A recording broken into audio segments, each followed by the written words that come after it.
Morning mga kapaksiw. Ayan sa Tibibit, magsimula na naman ako ngayon mga kapaksiw, no? Pupunta ako sa palengke. Alam niyo naman mga kapaksiw, tuwing umaga ay naandoon talaga ako upang mamamalengke ng aking mga paninda.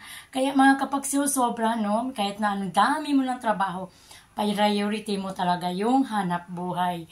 Iiwan mo muna yung iba mo mga gawain, kung ano-ano man yun. Kasi ang hanap buhay is very important talaga yan mga kapagsiw. Kasi kung hindi tayo maghanap buhay, hindi tayo makakabayad sa mga obligasyon natin mga kapagsiw. Good morning ulit mga kapagsiw. Ayan si Ate Bebet, mag-start na naman. Ayan. Ayan na. Yan na naman ang mga gamit ko. Ayan yung aking helmet. At saka yung mga bayong, ko, hindi ko pa nakuha kung nasaan. Kaya lang magpapaganda muna si Ate Bibet. Ayan. Magli-lipstick muna ako. Magli-lipstick. Oops. Ano ba yan? Yes, mga kapagso. Magli-lipstick. Magsusuklay muna.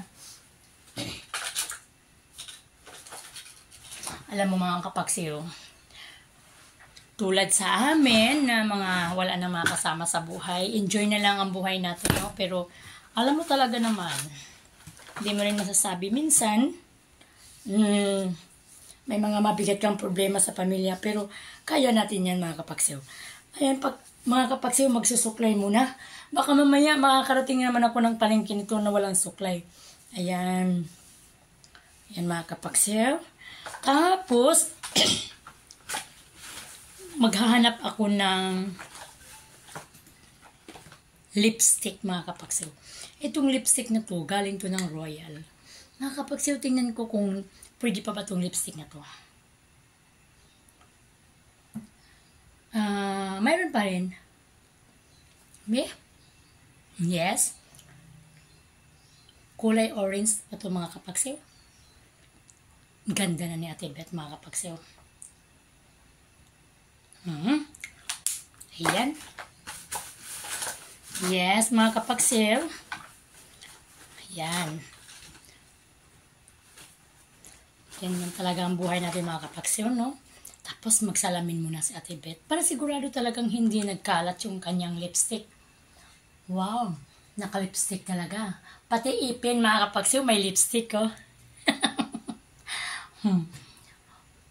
Puro na lang to talaga kalukuhan mga kapagsiw. Ganun lang talaga mga kapagsiw. Kung saan ka masaya, gawin mo. Kasi, yun na lang naman ang gustong mangyari sa buhay natin. Huwag lang gumawa ng kalukuhan mga kapagsiw. Kapagsiw yung pera ko. Ilan mo mga kapagsiw? Kutis lang to mga kapagsiw. Bilangin natin mga kapagsiw. Alam mo mga kapagsiw, sanay ako sa kunting pera lang. Nabubuhay ako sa maliit na halagang pera. 20 pesos yung aking baya. Diba? Yan, let's go. Alis na tayo mga kapagsiw. Punta na tayo sa palengke. Mga kapagsiw, ayan. Tingnan mo mga kapagsiw. Grabe, mag-start niya naman sa TV. Ito na naman yung aking kasama. Ito yung aking asawa araw-araw mga kapagsiw. Yung aking motor. Kaya let's go.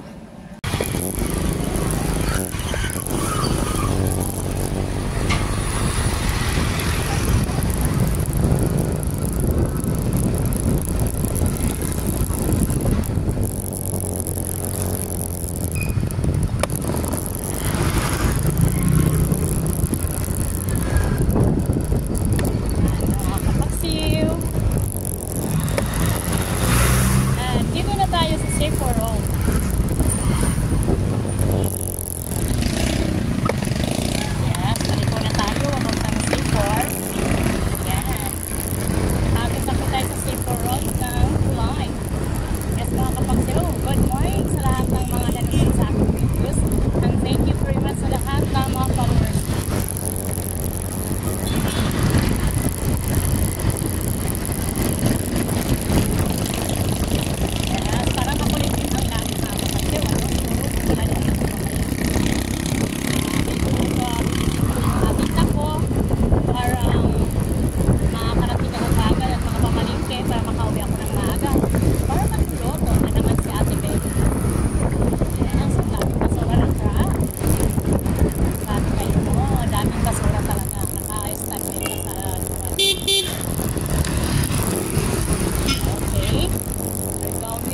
right point.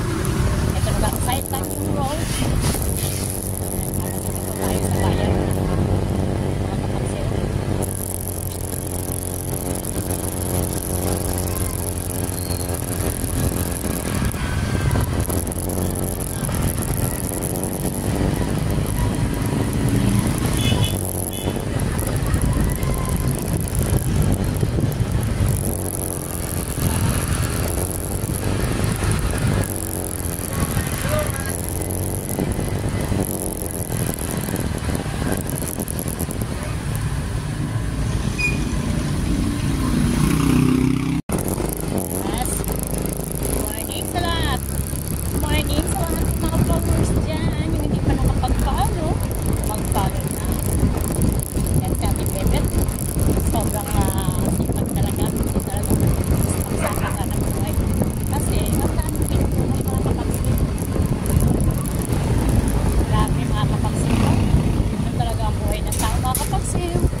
lagi na lang po ito. At ito na lang po kasi laging ginagawa sa araw. Lagi na lang po naman nakikita yung umaga. Kaya nakakaisip. Paikot na po ako para kapalaan, no? So, ayan. Yes. Sa Malabon Central Market.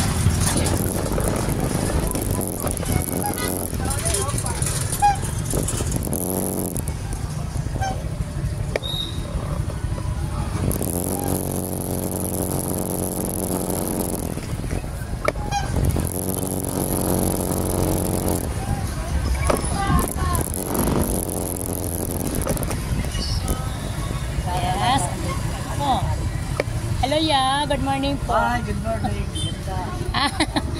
Maganda sa umaga. Dito na. Ito, ayos na yata. Ayan. Atras ko na muna. Ay, sige po. Sige, sige. Sige, sige. Hi, Ge.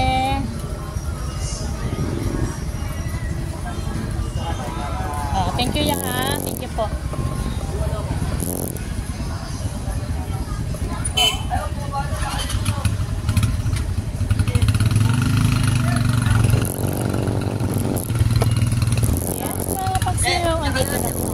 Dito lang ako, opo, dito na lang. Yes, mga kapagsiyaw, dito na ako. Ate Bebet sa market ng Malabon. Yes, ayan na. Tanggal na tayo ng helmet. Nag-iipit na tayo ng ating buhok.